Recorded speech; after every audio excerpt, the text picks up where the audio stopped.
5印尼最新恐怖片《着魔》惊悚来袭，依旧是吓死过人的存在，离奇炸裂的剧情，毛骨悚然的场面，绝对是开年必看佳作。炸裂实在太过炸裂。故事的开始，刚从海军退役归来的法里斯，终于看到让他魂牵梦绕的妻子特纳。两人虽然结婚多年，还育有一个7、8岁的孩子，可特纳依旧风姿卓越，性感妩媚。但谁又能想到，如此迷人的特纳居然会被恶鬼附身。当天夜里，法里斯本想和特纳亲密，也解着数月来的相思之苦，可特纳却只想抱着怀里的白色抱枕睡觉，便敷衍地说他来例假了不方便。法里斯无奈之下，只能跑去厕所自己解决，却无意中发现家里的卫生间一个不少，垃圾桶同样是干干净净。这让法里斯瞬间明白特纳在欺骗自己，于是当场质问特纳为什么不肯履行做妻子的义务。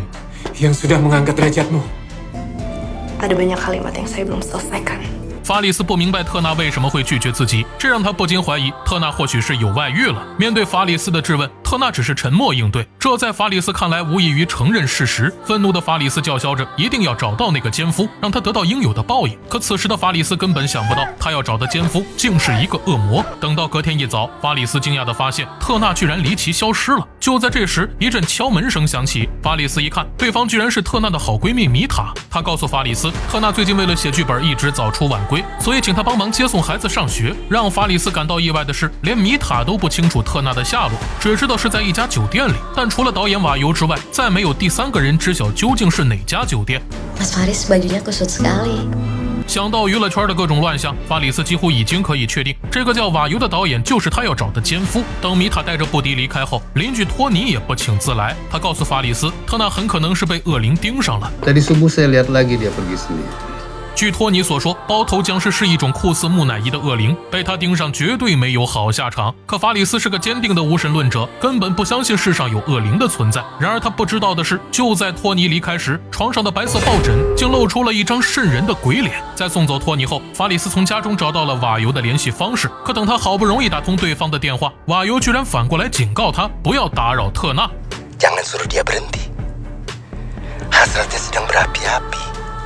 瓦尤这番暧昧不明的话，在法里斯看来无异于是公开挑衅。俗话说捉贼捉赃，捉人拿双。法里斯在家里翻箱倒柜，是要找出特纳出轨的证据，结果却只在特纳的行李箱中发现一叠照片以及一份酒店传单。照片上那个和特纳举止亲密的男人，正是刚刚和他通过电话的瓦尤。可单凭这些东西还不足以证明妻子有婚外情，于是他便将照片和传单交给私家侦探，委托他秘密调查两人的关系。等法里斯回到家不久，米塔也恰好带着布迪回来，他觉得米塔既然和特纳是好姐妹，应该会知道她变心的原因。但米塔并没有直接回答法里斯的问题，只说他是自己见过最优秀的男人，然后帮法里斯脱下外套，并主动地吻向法里斯。就在两人快把持不住的时候，布迪突然来到客厅，两人这才及时刹住车。得知布迪只想让自己帮他洗澡后，法里斯这才松了一口气。可没成想，儿子在洗澡时突然神色惊恐地看向天花板。此时在布迪眼中，天花板上突然出现几团红色污迹，但法里斯却什么也看不到。恰好这时，消失一整天的特纳终于回来，法里斯便不再理会这件事，而是跑去质问特纳是不是在和瓦尤私会。特纳显然对丈夫调查自己感到非常不满，两人随即大吵一架。正当特纳怒火中烧的时候，天花板上的红色污迹再次出现，房间的灯光也跟着忽明忽暗，特纳更是如同鬼附身一般抽搐不止。当房间的灯光全部熄灭后，法里斯耳边传来特纳的呼唤声，但他却怎么也找不到妻子。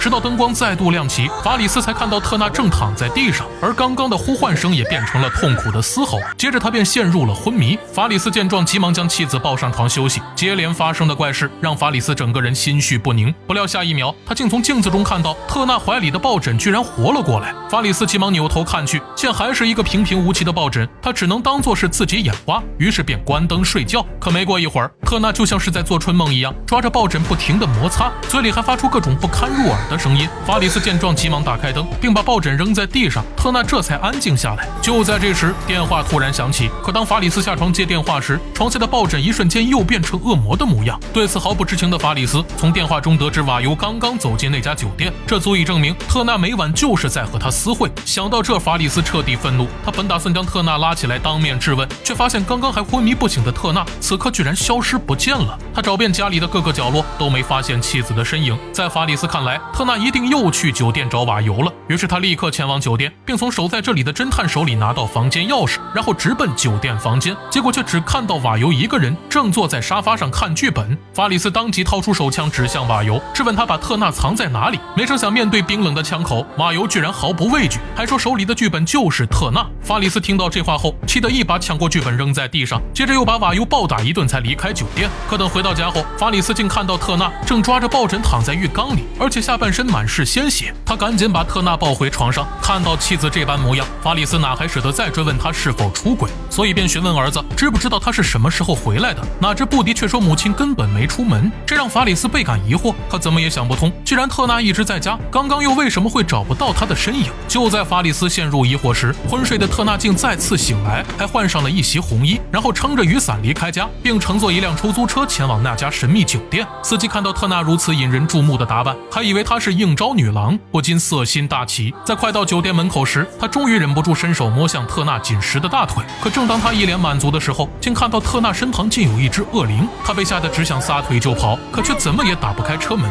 最终在恶魔的控制下，不停地用头撞击玻璃，直至死亡。而特纳则赤着脚走下车，在大雨中跳起优美的舞蹈，然后蹦蹦跳跳地进入酒店。一旁的私家侦探看到特纳后，当即带着相机偷偷跟了进去。但他不知道的是，特纳早就察觉到他的存在，还故意发出了销魂的声音，将他引诱到酒店房间。面对这个任人采摘的性感少妇，侦探哪儿还顾得上职业操守？他现在只想脱下外套准备搞事。可这时浴室里突然传出奇怪的声响，侦探只能不情愿地停下来，然后走进浴室，准备用相机把奸夫拍下来。可就在他掀开浴帘的一刹那，侦探被吓得连连后退，结果却被特纳用水果刀割断脖子。接着特纳又把他按在床上一顿乱捅。与此同时，正在家里熟睡的法里斯也察觉到几滴鲜血正滴在自己脸上。他睁开双眼，终于看到曾在天花板上出现过的血污。法里斯从未见过如此离奇的现象，于是只能去寻找托尼求助。托尼一眼就看出这是恶灵入侵的现象，他将驱魔方法告诉法里斯，并约好等特纳回来以后就开始行动。正当法里斯进行准备工作时，却无意中从特纳的物品中发现了一盒录像带。他将录像带进行放映后，发现这虽然是特纳剧场排练的场景，却让他明白了整件事情的真相。视频中的米塔告诉特纳，他一直暗恋法里斯，还总想和他共度春宵。如果能让他实现愿望，米塔保证会让特纳体验到从未有过的刺激感。特纳当场表示拒绝，因为她不想和丈夫以外的人发生关系。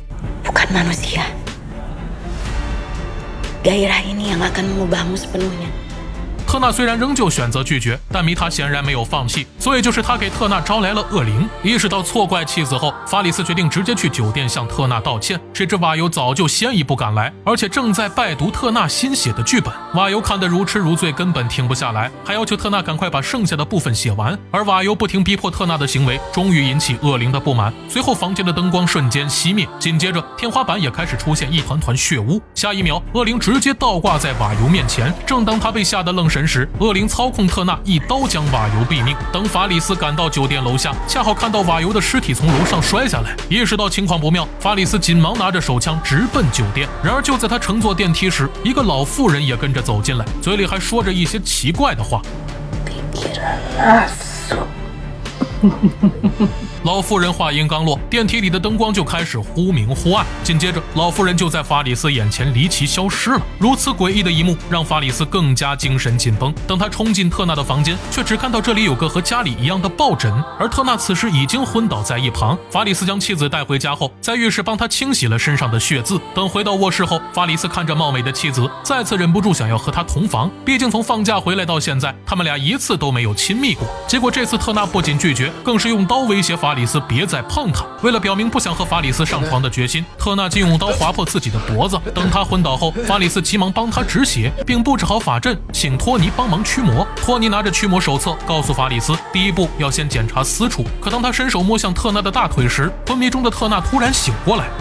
Tidak ada setan di dalam situ.